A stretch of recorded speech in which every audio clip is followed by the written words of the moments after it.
de como foi a produção desse trabalho. Eu, durante muitos anos, 17 anos da minha vida profissional, trabalhei com índio. E por questões particulares, privadas, eu fiquei grávida da minha segunda filha. Meu marido disse: você quer ter outro filho, tudo bem, você não vai para o mato me largando no rio com um bebê. Então, você tem que encontrar outra coisa para fazer. E eu tinha feito um intercâmbio estudantil quando eu era adolescente, o AFS, American Field Service, e eles estavam precisando de um gerente de desenvolvimento.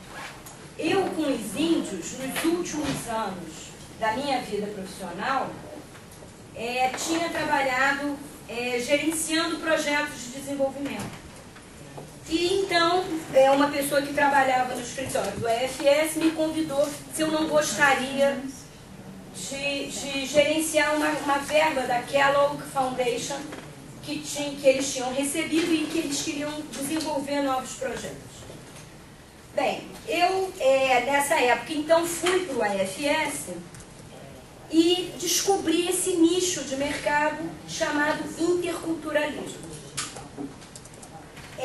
Eu passei 5 anos no AFS, onde eu fiz um monte de coisas diferentes, mas uma das coisas que eu fazia era preparar os estudantes brasileiros que iam para fora e receber os estrangeiros. Mas como eu vinha também de um background acadêmico, eu tinha terminado meu mestrado, eu comecei a mexer nos arquivos do AFS para fazer pesquisas. Então eu estudei o choque cultural dos meninos estrangeiros no Brasil, as causas, e realmente me apaixonei por esse campo.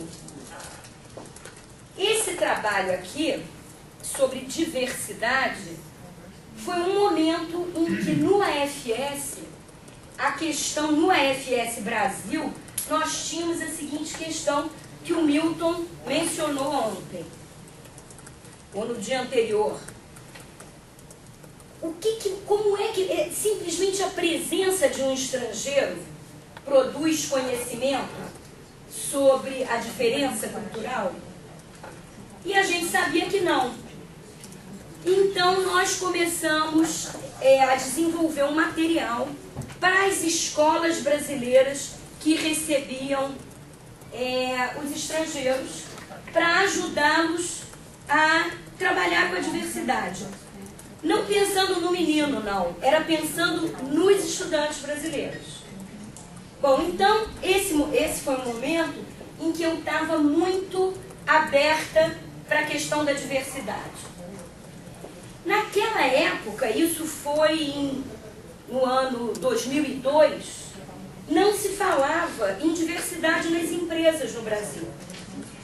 Não tinha cotas, não existiam cotas para coisa nenhuma e ninguém falava em diversidade. Um dos mitos de fundação da sociedade brasileira é o mito da igualdade racial. E em todo lugar, nas escolas e nas empresas, e até hoje, como a gente vai ver, acredita-se que essa coisa de ficar mexendo na questão racial é que cria problemas. Vamos combinar que a gente não precisa lidar com essa questão, porque a gente não tem racismo. Então a gente não lida com essa questão. Bom, então, diante dessa constatação, e isso era fruto de muito debate no AFS, uma das pessoas que era do board do AFS dirigia uma ONG no Rio. E essa ONG tinha um projeto chamado Oportunidade, e eles se dedicavam a preparar alunos das universidades C e D para ingressar no mercado de trabalho nas boas empresas. Porque não adianta você, por exemplo, dar bolsa e a garotada ir estudar e fazer faculdade e saiu com um diploma de administrador de uma faculdade lá que não tem nenhuma qualidade. E ele faz o quê com esse diploma? E além do que, ele não sabe. Ontem, ouvindo a Melissa, né, falando sobre indexicality, a gente procurou uma palavra em português, não existe, mas me lembrou muito, porque eu estou com a cabeça nessa apresentação, me lembrou muito o acesso que a gente tinha a esses jovens e como que eles não percebiam que uma entrevista de trabalho com um tópico a barriga de fora tirava as chances de uma menina que era uma boa aluna, inteligente, mas de classe baixa. Ela não percebia como é que aquilo limitava as chances dela de entrar numa boa empresa. Bom, então nós tínhamos uma série de atividades nessa época com esse tema da diversidade cultural. O meu amigo me convidou para dar alguns treinamentos para esses jovens. Então eu comecei a trabalhar com esses jovens que queriam entender como é que nós das classes mais altas pensamos. E essa é uma tarefa que eu acho que os interculturalistas brasileiros precisam encarar, porque a gente se prepara para lidar com o outro culturalmente diferente, o outro estrangeiro. E esse outro que está dentro da nossa sociedade e que é tão culturalmente diferente de nós quanto é o gringo, a gente finge que ele não existe. Ele precisa de treinamento para entender o que é cultura e como é que as coisas que eles fazem têm um sentido que vai além de escolher uma blusa para ir numa entrevista de trabalho. A blusa não é a blusa. A blusa é um símbolo de classe. E ele entende isso quando ele compra uma blusa cara. Mas ele não entende isso quando ele compra uma blusa cara sem classe. Porque para ele, o que é classe?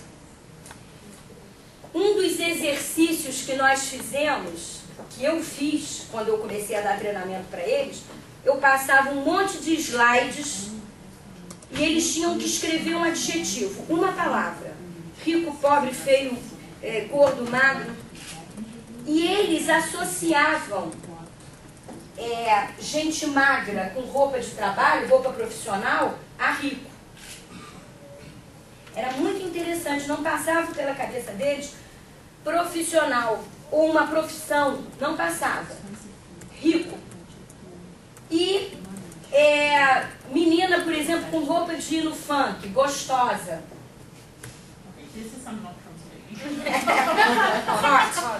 Hot. Então, essa indexação da imagem era super reveladora, né? E que mostrava o despreparo deles para entender a situação. Então, quando você que vai numa entrevista de emprego, o que você quer transmitir? Você quer falar que você é competente ou que você é gostosa? E a menina me dizia as duas coisas. E aí, era todo um trabalho para ela entender que não cabia. Que nesse ambiente no qual eles estavam querendo ingressar, isso não cabia. Bom, então, esse foi o contexto, é uma história comprida, em que nós geramos esse trabalho. A pessoa que geria essa ONG disse para mim: eu não conheço a diversidade interna da minha empresa. Eu conheço superficialmente, tem muito mais mulher do que homem, pelo trabalho que eles faziam, tem muito negro, mas eu não conheço realmente a realidade. Então nós começamos a conversar sobre isso e eu, então em 2002, criei essa ferramenta, que eu chamei de Mapa da Diversidade. Por que mapa? Porque a gente fez uma coisa muito óbvia. Nós contamos, fizemos perguntas para os funcionários que responderam online, contamos as respostas e comparamos com o IBGE. Comparamos com o IBGE. Gente, e isso na verdade, era uma coisa tão óbvia, embora pouquíssima gente faça, que hoje o Instituto Ethos tem uma pesquisa imensa usando a mesma metodologia. Eu não estou dizendo que eles copiaram de mim, porque ninguém nunca viu isso. Eu apresentei essa ferramenta na Cietá da Bulgária, em Sófia, em 2007, eu apresentei essa ferramenta. Mas a pesquisa do Instituto Ethos com o IBOP é a mesma metodologia que eu tinha usado. Nós comparamos as respostas com o perfil do IBGE. Por que que isso é importante? Porque as empresas que estão trabalhando com diversidade, as empresas que estão trabalhando com diversidade não têm a menor preocupação em estabelecer o seguinte: diversidade em relação ao quê? Quando você diz precisamos de implementar políticas de diversidade, qual é o teu parâmetro? Qual é o seu parâmetro? O que é que você quer? Você quer quanta diversidade? O IBGE te dá um parâmetro. O IBGE te diz o seguinte: metade da população brasileira é negra. Você quer uma diversidade real? Você quer que a sua empresa espere essa diversidade? E geralmente não é isso que as pessoas querem. Então, a gente foi descobrindo, depois disso, eu trabalho muito com diversidade. Na verdade, a minha área de atuação é treinamento intercultural e treinamentos na área de diversidade, desenhar treinamentos para as empresas que querem trabalhar com diversidade. Bom, então qual é o objetivo da gente? Eu detesto ler os slides enquanto vocês leem.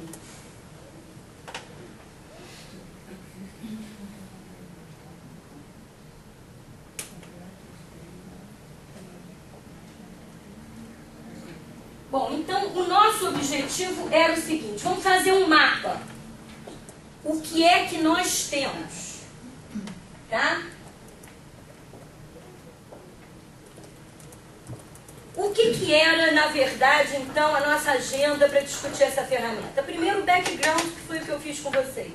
Vou mostrar para vocês qual foi a metodologia, quais foram as motivações para trabalhar, e são as motivações para trabalhar com diversidade, quais foram as questões que se perguntou aos empregados, o desenho do mapa organizacional, que é o resultado disso, e a comparação dos resultados com as estatísticas. Bom, então, quem foi o nosso piloto? Uma ONG localizada no Rio, dedicada a treinar estudantes e trabalhadores das classes C e D para entrevistas de trabalho. É isso, a gente treinava os meninos como se comportar.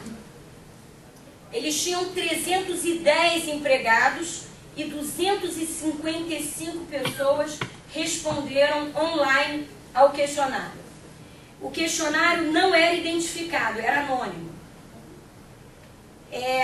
Existiam questões sobre gênero, raça, idade, nível educacional, estado civil, eventos de discriminação social e racial que eles já tinham experimentado, cargos e salários. E tinha também, mas nós combinamos que eu não colocaria isso por escrito, era uma ONG muito liberal, tinha um monte de pessoas de orientação sexual diversa, e eles perguntavam também qual era a orientação sexual. Tá? Não era obrigatória a resposta, você respondia ao questionário se você quisesse. Bom, e finalmente então a gente fez isso que eu já expliquei para vocês. A gente organizou essas respostas. Então a primeira coisa que a gente, quando quer fazer uma coisa desse tipo, a primeira coisa que você precisa fazer é entender por que é que a direção da empresa quer trabalhar com diversidade. A gente vai ver, na minha experiência, é porque a matriz mandou. A minha experiência é o seguinte, a matriz mandou e não tem nada a ver com diversidade brasileira. Eles, na verdade, é um treinamento intercultural, a gente já vai chegar lá, tá? A primeira coisa que para você ser bem sucedida, quando você vai fazer um treinamento em diversidade, é entender o que vocês querem, por que é que vocês querem trabalhar com diversidade. E o que é que vocês querem saber. Por exemplo, uma empresa grande, uma empresa que não é uma ONG como a que eu trabalhei, jamais poderia perguntar sobre orientação sexual. Nesta empresa que eu trabalhei, que era super liberal e tinha um monte de pessoas de orientação sexual diversa, foi tranquilo. Mas essa não é uma pergunta que você possa fazer. Você então tem que perguntar o que é que você quer saber. Aonde você quer focar o teu conhecimento sobre diversidade. Você cria um questionário virtual. A maior parte, o maior trabalho é você organizar as respostas num mapa. E você vai comparar com os indicadores nacionais. Eu já tive empresa que fez isso mais ou menos, mas disse para mim, eu não quero comparar com os dados nacionais, eu quero criar um objetivo. Nós queremos ter, em 5 anos, 10% de negros, por exemplo, na empresa. E então nós começamos a comparar com esses objetivos que eles nos apontaram. E aí, finalmente, o final do processo é você ajudar as pessoas a identificarem onde é que estão os gaps. É impressionante, vocês pegam esse relatório do Instituto Ethos sobre diversidade nas 500 maiores empresas brasileiras e os resultados são iguais, parecidíssimos. Você teve um aumento no número de negros na força de trabalho, mas todos lá embaixo. E a maior parte das pessoas dizem, é porque o negro não tem educação suficiente, não está preparado. Aí você pega essa ONG e vê que quando você foca na busca de um perfil específico, você consegue achar uma quantidade bastante expressiva de pessoas negras com educação adequada. Você quer me guardar a mensagem no final? Não, pode perguntar. Mas assim, eu posso falar pessoalmente de cliente, na verdade, cliente de uma outra organização que eu estava atendendo, estava entrevistando os gestores, para entender o que estava acontecendo na área de diversidade. E a gente ia desenhar o curso que foi encomendado pela matriz, que tinha que ser feito aqui, né? O tema foi encomendado pela matriz, que era preconceito inconsciente, mas aí eles quiseram desenvolver uma versão vocal. E, assim, eu senti, então, assim, tinha gestor que não era ninguém, mas eu senti que tinha gestor que tinha realmente interesse que já tinha feito processos seletivos com intenção específica de contratar negro, ou intenção específica de contratar mulher, e ele não conseguia, no caso de negro, não conseguiu encontrar pessoas com a qualificação técnica para fazer aquele trabalho específico, que era um trabalho de engenharia. E no caso de mulher, ele chegou, como ele não estava conseguindo contratar mulher nos processos seletivos normais, ele abriu um processo seletivo só para mulher, conseguiu contratar mulher, e aí depois de 6 meses a mulher foi embora. Assim, não embora da empresa, embora para outro departamento de qualidade. Tem um monte de motivos, né, Inês? Ontem eu estava com a pessoa que está ele próprio, assim, se questionando comigo, será que a gente não sabe tratar bem mulher, por isso que foram embora? Não, ele só precisa entender que quando a mulher tem que levar o filho no médico, ela tem que levar o filho no médico. Não precisa de ser muito esperto. Ele só precisa entender que mulher precisa levar filho no médico, cara. Entendeu? A menina que trabalha com a Mariana teve que sair do trabalho que tinha. A gente conversou bastante sobre isso. Porque eles queriam uma pessoa com dedicação integral. E a mulher tem uma questão que é o seguinte: se você quer ter uma família, né, e provavelmente esse gerente que não consegue entender, tem a mulher dele cuidando dos filhos. Então é isso, não é difícil, não precisa ser muito esperto. Mas... Isso porque o marido não pode, o pai não pode levar os filhos no médico, é isso? Exatamente também, porque não existe na cultura brasileira, não existe essa troca. Até porque, Sven, quando o homem, é mais grave ainda do que para a mulher, quando o homem chega no trabalho e diz que ele não vai trabalhar porque o filho está doente, é mais grave para o homem do que para a mulher. Isso é lido como falta de compromisso com o trabalho. Isso é real, a gente... Então é uma questão cultural real, né? Aponta história na escola. Essa conta história na escola. Né? Que daí todo mundo joga em cima da escola a responsabilidade de criar aquela criança que os pais não podem focar no trabalho, que precisa gerar não sei quem tá. E que manda um filho doente para a escola. E aí ligam, vem buscar, não vou buscar, não posso. É sério? Imagino que sim. Tem um livro excelente, indicado por uma amiga minha que é pediatra, chamada Infância Terceirizada. Ele fala sobre exatamente sobre essa nossa cultura.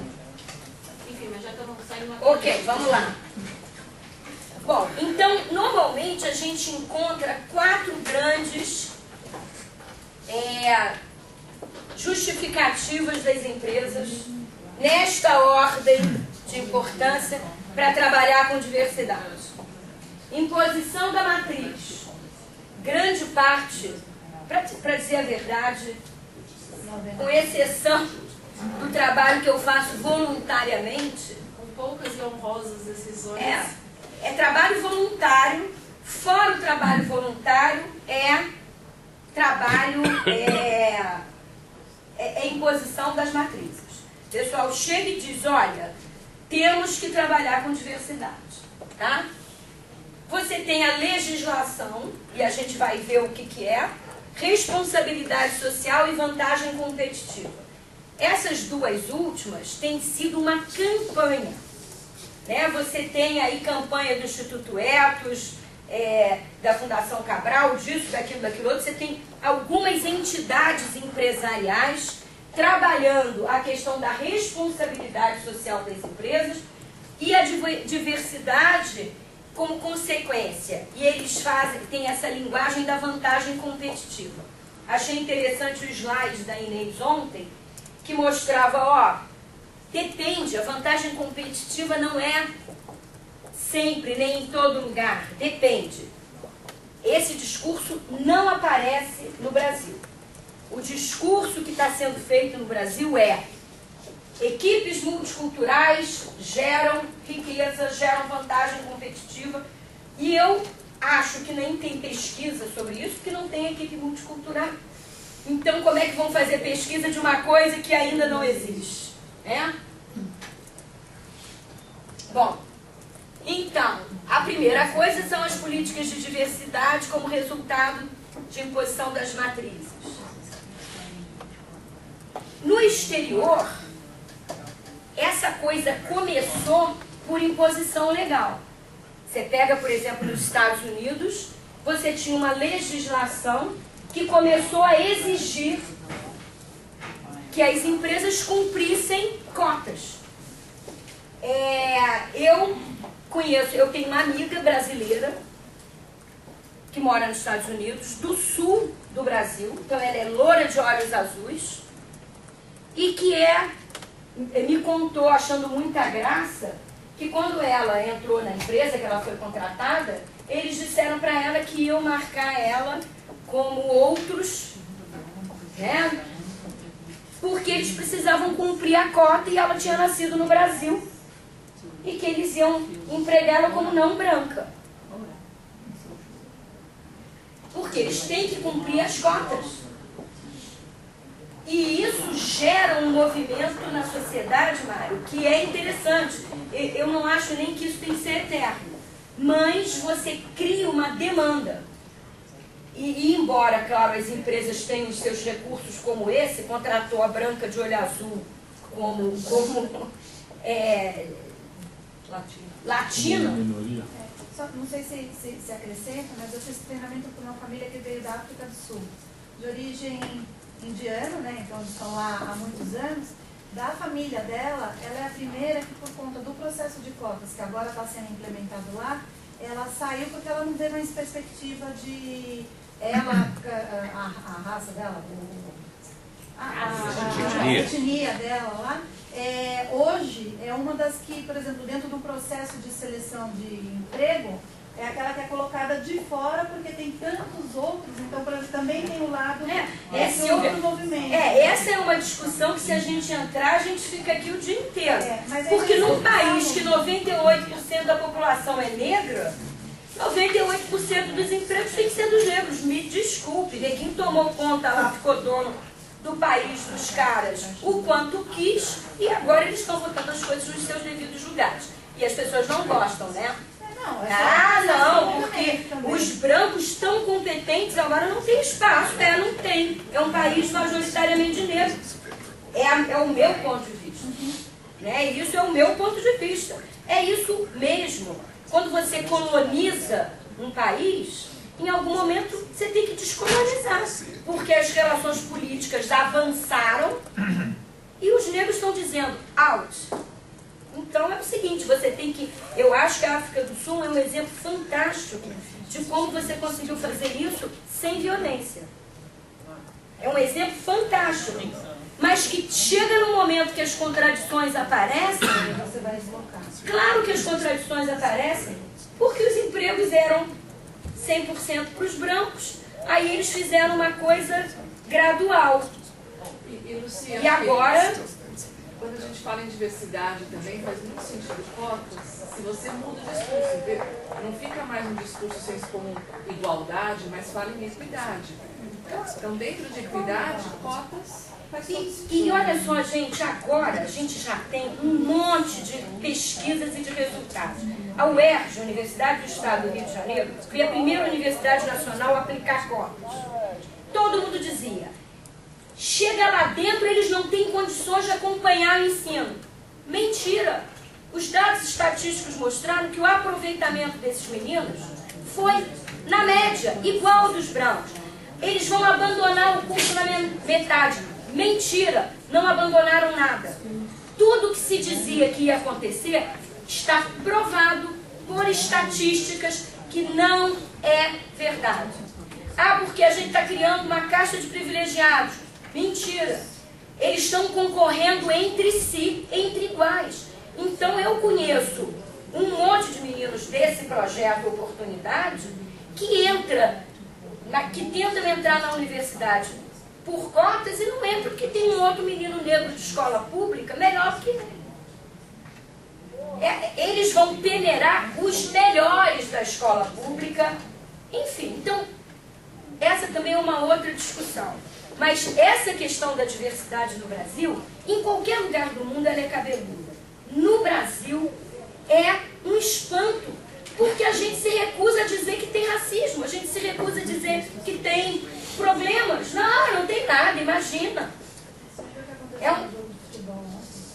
O que aconteceu? Eu não sei. O time do Rio de Janeiro foi jogar no Sul e foi aquele negócio de macaco, preto, e quer dizer, como não tem? Não, e é muito interessante, porque aí na hora que no exterior o brasileiro é chamado de macaco, todo mundo come banana na internet. Entendeu? Conta pro Milton essa história, porque essa história é emblemática.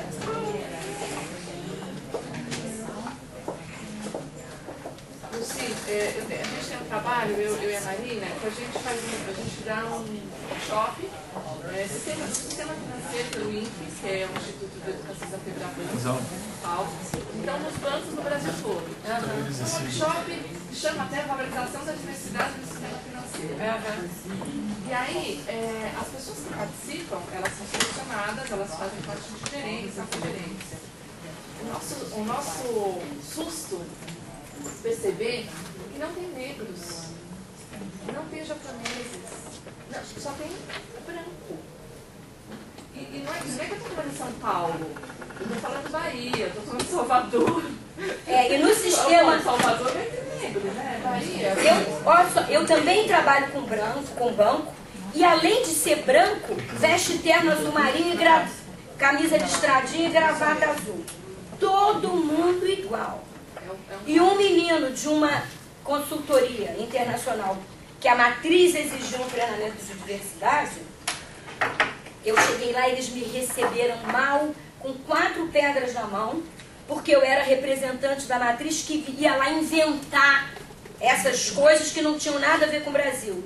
Um menino me chamou no canto e falou: Luci, você sabe, eu sou aqui um estranho no ninho, porque eu saí de escola pública, mas eu sempre fui bom aluno, consegui ganhar uma bolsa para o vestibular, passei na USP, enfim, e estou aqui. Mas vim trabalhar no meu primeiro dia de trabalho com um terno verde musgo, que era um terno que eu tinha há muitos anos, e o chefe me chamou num canto e disse: querido, aqui não rola trabalhar de terno verde musgo. Você faz o favor de ir embora para casa comprar um terno. Não deixou ele ficar na empresa para o dia de trabalho. Vai embora comprar um terno. Né? A nossa elite é uma elite muito complicada, porque é uma elite que se recusa a enxergar. Entendeu? A nossa elite, ela realmente não vê. Ela não vê. Bom, do ponto de vista legal, as empresas hoje têm 2 questões que elas são obrigadas a cumprir. Quando eu fiz a pesquisa, em 2002, não existia essa lei do jovem aprendiz. Eu adicionei isso aqui agora, porque não existia. Então, o que a legislação brasileira cobra das empresas é cotas para pessoas com necessidades especiais, e as empresas não cumprem, está lá nesse relatório do Instituto Ethos, que é fantástico. Eu depois tenho o link, eu sugiro que vocês leiam, porque qualquer um que queira entender Brasil tem que ler aquilo. Porque realmente é incrível. Eles não cumprem. O relatório do Instituto Ethos e do IVOP é uma pesquisa. Esse relatório é excelente. Fantástico. Para dizer sinceramente, foi a única coisa que eu encontrei que eu realmente gostei sobre diversidade brasileira. Na verdade é uma série histórica. Eles tiveram outras anteriores, mas esse é muito legal. Muito bacana. E que mostra isso. Né? Porque houve progresso. Progresso 0,2%. Em 15 anos eles têm mais 3 mil. É um negócio assim, entendeu? Bom, então, do ponto de vista da legislação, é isso. São essas 2 exigências. Não existe ainda uma legislação que cobra, por exemplo, cota para negro nas empresas, que cobre pessoas com mais de 60 anos, que é uma das outras questões da diversidade, que faz assim, ó, cai. Você vai chegando nos 40, 40 e pouco, está ganhando melhor, as empresas demitem e contratam um cara jovem para ganhar muito menos. né? Então isso virou um problema recorrente. Bom, isso aqui é o que o Instituto Ethos define como responsabilidade social.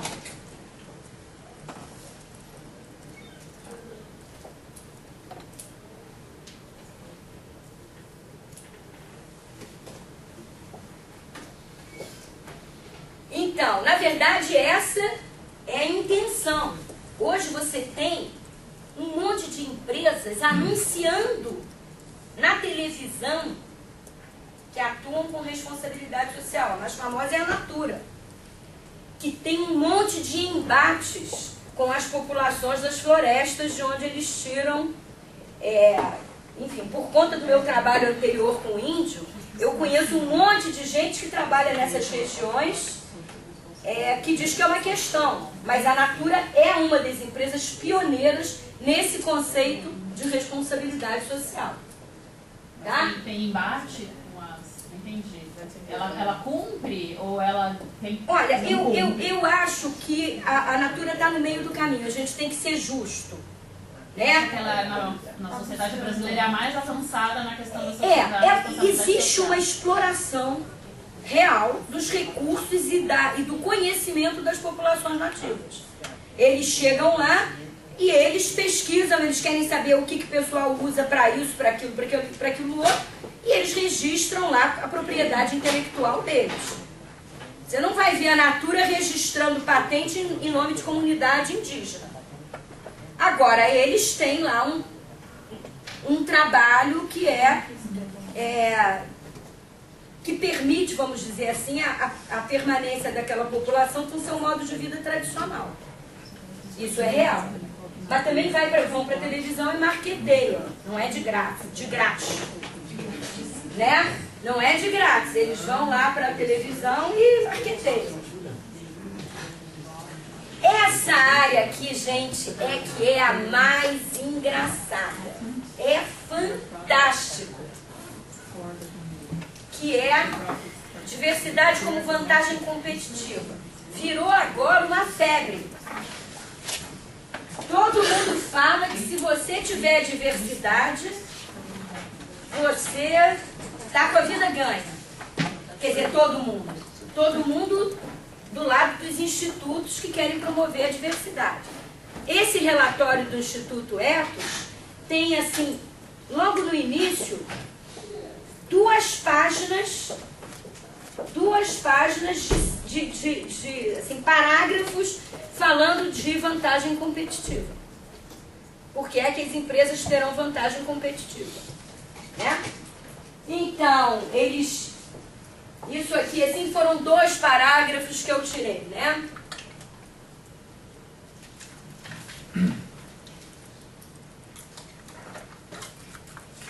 Essa primeira aqui, é isso que a gente está vendo, né? O pessoal anunciando na televisão que tem responsabilidade social. Você contribui com Criança Esperança e bota um anúncio na televisão dizendo que você deu dinheiro para Criança Esperança. Responsabilidade social. E aí não paga a hora extra do trabalhador, entendeu? Bom, e...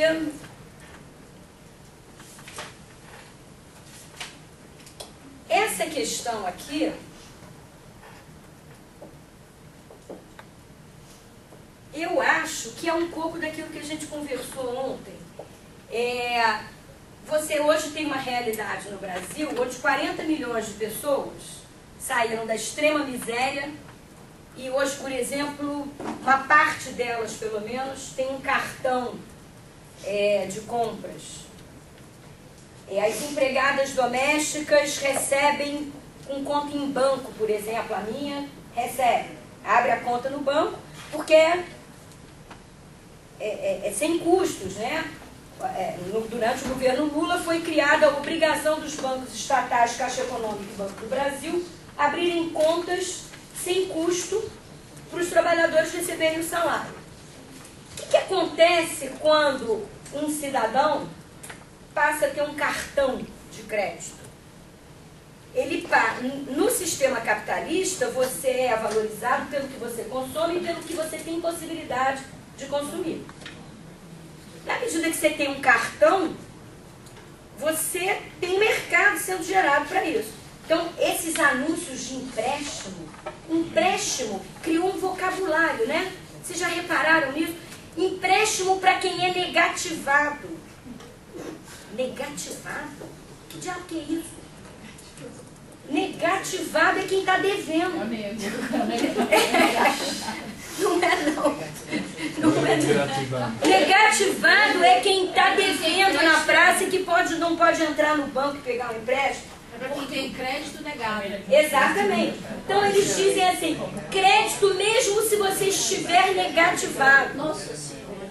Gerou um mercado. Você pediu, você pede o crédito e aí te negaram o crédito. Então venha para nós porque a gente não vai te negar o crédito. Às vezes é negado também porque a pessoa já Você não tem crédito na praça. O motivo pelo qual ela é negado entendi. Eu não estou prestando atenção no tempo, mas ninguém... Ok, gente. Então, essa questão do valor, da vantagem competitiva, virou uma panaceia, né? Bom, então o que foi que a gente fez? Eu peguei e coloquei só alguns exemplos, né? Para que a gente pudesse entender o que é o mapa da diversidade. Isso aqui era o perfil de gênero da ONG. Nós tínhamos 75% de mulheres e 19% de homens. Enquanto que os dados do IBGE diziam que no Rio, na região sudeste, algumas vezes tinha dado para o Rio, tinha outras que só tinha região sudeste. 55% da população economicamente ativa era de homens. Mas na ONG, 75% era de mulheres. Ela excedia a curva e isso tinha a ver com o perfil do trabalho. Tá? E aí a gente foi discutir isso, por que é assim e se realmente era tão necessário assim que em alguns lugares só tivesse mulher. E uma das coisas que a gente viu é que a mulher aceita trabalhar por menos. Então, onde você pode contratar mulher em vez de contratar homem, você contrata mulher porque você paga menos. Tá? Depois a gente foi ver o perfil de idade. Então, a gente via se o perfil de idade correspondia ao perfil da população. E é claro que não correspondia. Essa ONG era uma garotada, assim, tinha uma ou outra pessoa mais velha, era uma garotada. Tá? Eles tinham realmente um bias. Né? Ia lá se candidatar, mesmo lá para aqueles trabalhos nas comunidades, que eles contratavam mulher, aparecia lá uma senhora de 45 anos, eles davam preferência. Imagina uma de 60. Ok, depois a gente foi trabalhar com mulheres classificadas por cor. Tá? Agora, como esta era uma ONG que tinha um trabalho político, a tendência de autoidentidade como negro excedia, né, o que normalmente a gente chamaria de moreno. O pessoal lá se classificava como negro. Tá? Então, a ONG tinha uma curva, 14% de negras contra 11% da população, 47% de mulatas contra 32% da população. E como no Rio não tem asiático, a gente quase nunca vê esse pessoal representado, né? E esse é o resultado dos homens. E olha só, tinha muito menos homem branco, ao contrário do que você vê, por exemplo, nesse resultado da pesquisa do Instituto Ethos. Você pega as empresas, homem branco está lá em cima.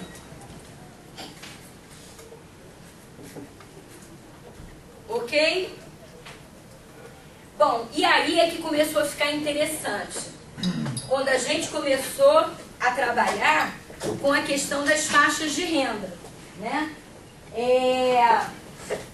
Eles ficaram assim realmente super orgulhosos, né? Médio, na verdade o que aconteceu ali é o seguinte, que lá no alto, nas faixas mais altas, é onde estavam os poucos homens brancos da ONG. Mas, de qualquer forma, eles tinham um desempenho melhor do que o do resto do Brasil. Tá? Mas, gente, vocês não podem imaginar como que esses resultados geraram um debate. Porque no dia que eu fui apresentar, juntou, assim, 80 pessoas. E foi, assim, a maior... O debate ficou quentíssimo porque é como se eles... Todo mundo sabia disso o tempo todo. Mas na hora que você vê colocado num mapa, num papel, o resultado que você compara, é impressionante.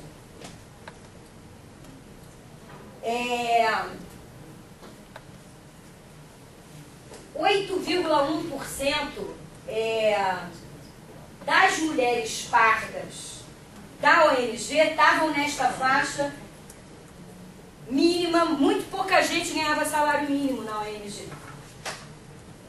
Mas não tinha nenhuma mulher branca e menos negras do que pardas, porque na verdade o número absoluto de negras também era bem menor.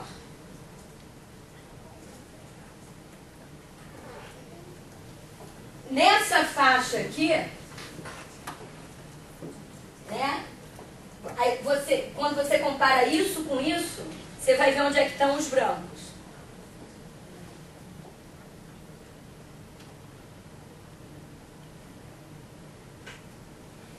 E os brancos, as mulheres brancas ocupavam 30 das 46 posições das faixas mais altas. Isso aqui não é nenhuma novidade, eu não estou trazendo aqui nenhuma novidade, porque isso aqui repete o que a gente vê em outros lugares. E a mesma coisa com os homens. Tá?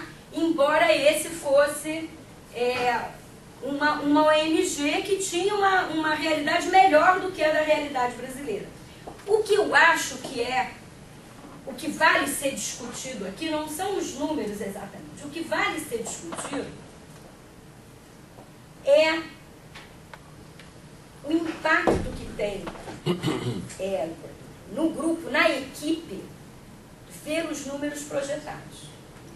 Na hora que você projeta para a equipe os números e você desenha a realidade, isso gera um debate muito interessante.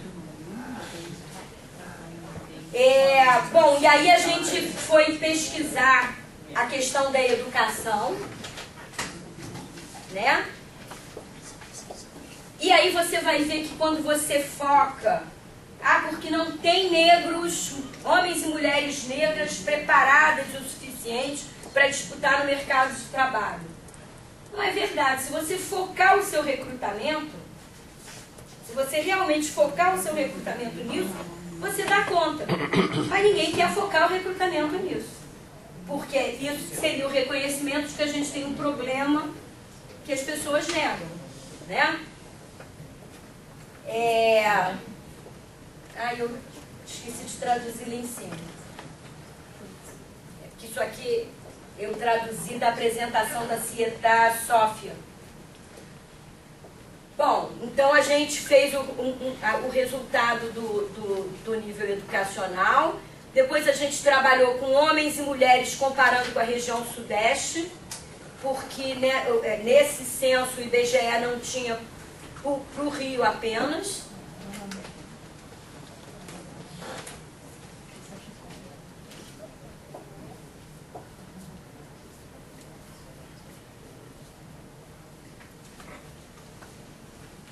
Mas os números que estão na tabela são do projeto ou do IBGE? Não, esses números aqui são números do projeto. Homens e mulheres, tá? Agora, eu aqui eu estou comparando, dizendo, então, aqui o que eu estou fazendo? Eu digo, olha, A população economicamente ativa do Rio com 11 ou mais anos de estudo é de 67%, mas na ONG era de 85%. Então a ONG focava o recrutamento na educação. Isso ficava muito claro. E olha aqui, a percentagem de mulheres negras e pardas com 11 ou mais anos de estudo na população é de 25%. Na ONG era de 78%. Esse dado aqui, gente, é que eu acho que é um dado impressionante.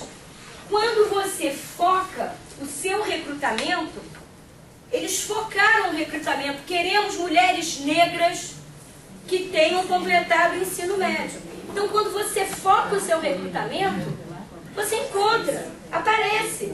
Então, essa desculpa, não achamos portadores de necessidades especiais com preparo, não achamos negros com preparo. Mentira! Foca o teu recrutamento que eles aparecem. Tá? Luci, quando foi desenvolvida essa pesquisa? Eu cheguei um tempo atrasado. Não vai ter. 2002. Não dá tempo, eu te falo depois. É 2012? Quando você perguntou? Quando? 2002. Eu apresentei na conferência da CIETA em 2005. Tá? Eu acredito que tem aí talvez uma leve mudança de números. Mas não muda a vertente, né? Não muda, não inverte a direção. Você tem pequenas diferenças. Eu sugiro esse relatório do Instituto Ethos, porque realmente está lá. E o que o Instituto Ethos diz? Assim, na primeira página, na hora que eu li, eu adorei, foi: as empresas não conhecem a sua diversidade interna. Essa foi a maior dificuldade para a pesquisa. Porque eles perguntavam e os caras diziam: eu não sei. Quantos negros você tem? Não sei. Qual é o nível educacional? Não sei. Os RHs não sabem. Nível educacional ainda tinha lá um pouco mais de resposta. Mas cor, os RHs não perguntam. Eles não sabem. Eu não sei se é nessa pesquisa que eles falam, desculpa. Qual é o perfil, então, da pessoa que ocupa as altas lideranças do país? Tá lá. É esse, né? Que é branco, 47 anos, homem e que tem vivido fora do país. A única faixa que teve uma mudança tem 5 ou 6 anos da última pesquisa dele. Teve um crescimento de 7%, foi a presença de mulheres nas posições mais altas. Isso deu uma crescida. Mas é isso. Então, mesmo que os números tenham mudado um pouquinho da época que eu fiz, não inverteu as relações. E o que é mais impressionante é: as empresas não sabem. Então, se você quer fazer política de diversidade séria, a primeira coisa que você tem que fazer é conhecer a sua população. Quem são essas pessoas que trabalham aqui na empresa? Quem são elas? Porque aí você vai atuar em cima disso. A minha experiência é: quando a imposição é da matriz, esquece tudo isso. Esquece negro, esquece questão de mulher, esquece. Vamos trabalhar com as diferenças culturais. Então, a matriz está não sei aonde, e aí você tem, e aí vira um treinamento de diversidade com base no treinamento intercultural. Porque acaba que é isso. Bom, então vamos trabalhar com a diversidade interna na empresa. Pô, esses gringos vêm aqui impor isso, aquilo outro pra gente. Isso também gera conflito. E na medida que gera conflito, é relevante. Claro que é relevante. Eu não posso discordar disso. Não é isso que a gente está fazendo aqui? Não é isso que nos reúne aqui? Claro que sim, é relevante, é relevante. Então, yes, go ahead. Excuse me, but if I understand what you're saying, that multinational companies don't keep track of statistics like skin color and race and things like that. Yeah, You in know, Brazil. Oh, Brazilian multicultural companies. Yeah, multinational companies. They don't ask. No. A Brazilian branch of a multinational Yes, company. yes, that's what I'm saying. That's surprising to me, since the multinational companies that I work with generally have extremely active, Yeah. What's sometimes called domestic diversity, as well as international dimensions, and the domestic diversity really makes a big point of doing the kinds of things that you're talking about. So, Milton, you can imagine the resistance. Because the big question in Brazil is we don't need any of this. This is these crazy Americans that want to export their problems to Brazil. Yeah, Okay, good, because thank you. we don't have racism. One of the myths of foundation of Brazil as a nation is the myth of racial equality, of cordiality. We don't have those questions. So that seems kind of an American thing, but not Yes, Brazilian. yes. Yeah, So interesting. I go there and they tell me, one time I arrived and I was so badly received because I was representing these guys that want to deal with, create a problem that we don't have. Right. See, I understand very clear. Thank you. Tô um pouquinho confusa agora, Lucy, porque, assim, de várias conversas que a gente já teve, de outras apresentações que eu fiz, a gente debateu, Sim, sim. eu sempre trabalho a questão de que o Brasil não lida com a questão da diversidade. Você sempre fez o ponto oposto a isso. Aí eu queria saber como é que, porque o que eu estou entendendo é que você está fazendo Fantástico essa essa colocação. pergunta. Tá. Eu vou agora responder em inglês só essa, porque eu queria que o Milton entendesse. I have an article that's on our website about the racial question in Brazil. And what I say is the answer to your question. That is, of course there is racism in Brazil, and the data show that very clearly. Reports from IPEA, IBGE, they all show very clearly. A white man and a black man receive different payment for their work. A white woman and a black woman. All of this is there, it's on the data. What I say about Brazil, that sometimes it's not understood, is that I think in Brazil there is no racial hate. You may have people killing each other because of a football game, a soccer game. People will kill each other. At the prisons or at the poor areas, you see different factions of crime. People that organize themselves, killing each other because one is Comando Vermelho, like mafia, things like that. You see that. You never hear, with very few exceptions in São Paulo, of skinheads beating, and they beat more homosexuals than black people. I've heard, I guess, once, something like that. What I think is, in Brazil, there is no racial hate. People don't, because we are so mixed.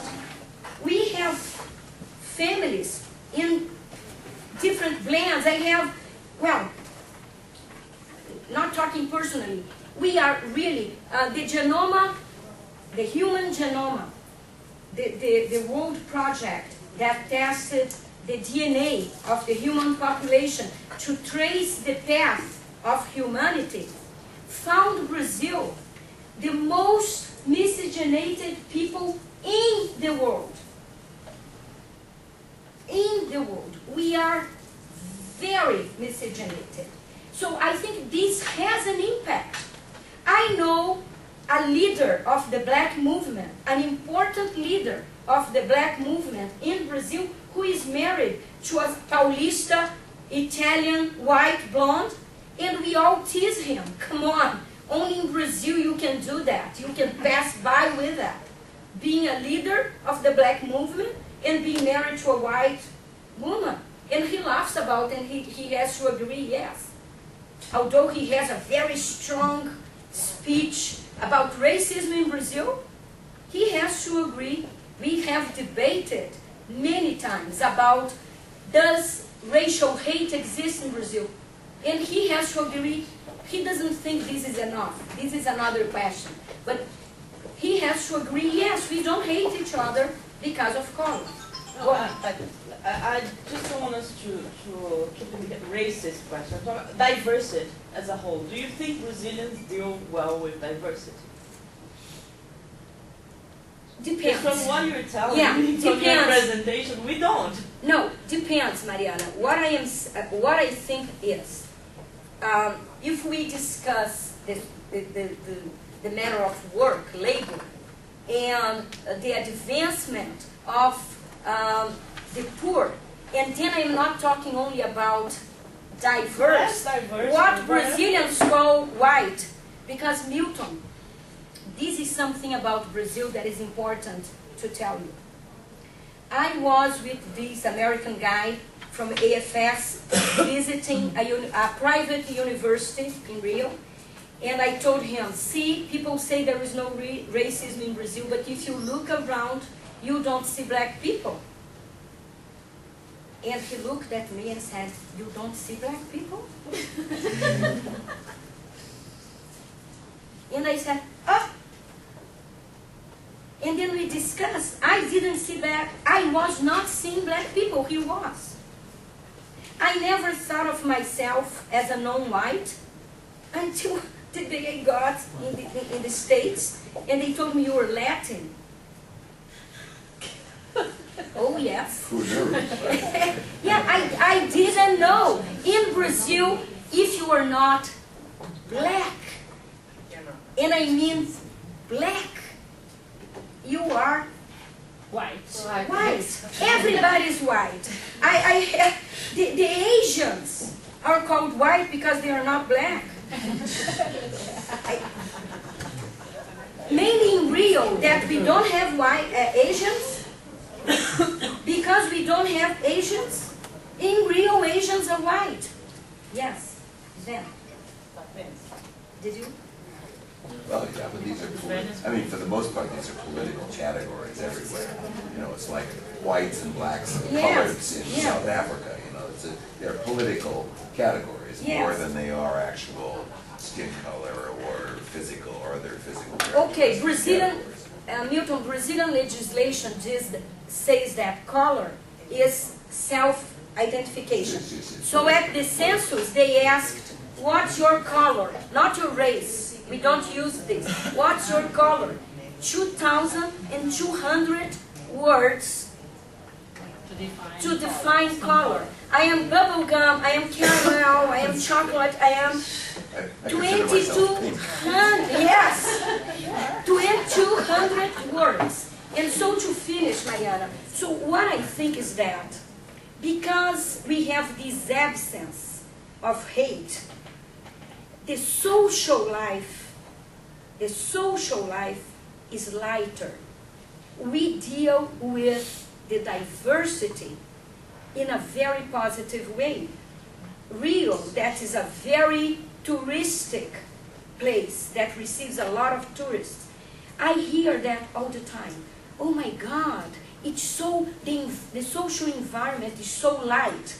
You go to Lapa, where the young people go to dance, and Rio is a lot more democratic than São Paulo, in the sense that everybody goes to the beach, everybody goes to Lapa and dance on the street because the kids don't want to go in and pay. So they hear the music being played inside the houses and they dance on the street. And you see black people, kids from the Baixada and kids from the South Zone. In Rio there is a Feira do Nordestino, I don't know if you know, where all the maids and doormans go every weekend. They have forró, they have typical food. And my 21-year-old, who is a cinema student, thinks it's fantastic to go there. And she and all the kids from the South Zone go when they have good music.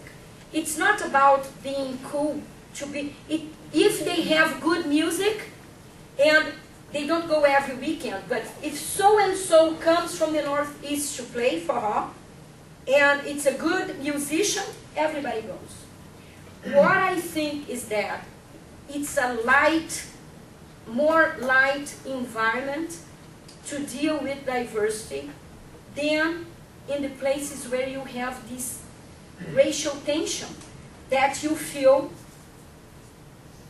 for example, in the US. I trained this couple, American couple. The woman is black and the man is white. When I trained them, they were in Brazil for 4 months.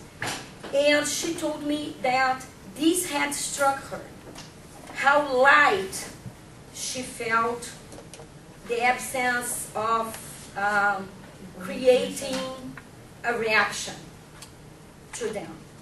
So I never said there is no racism, or there is it's easy to be diverse in Brazil. What I say about Brazil is there is an absence of hate, and this has social consequences. Okay, you guys, I am late.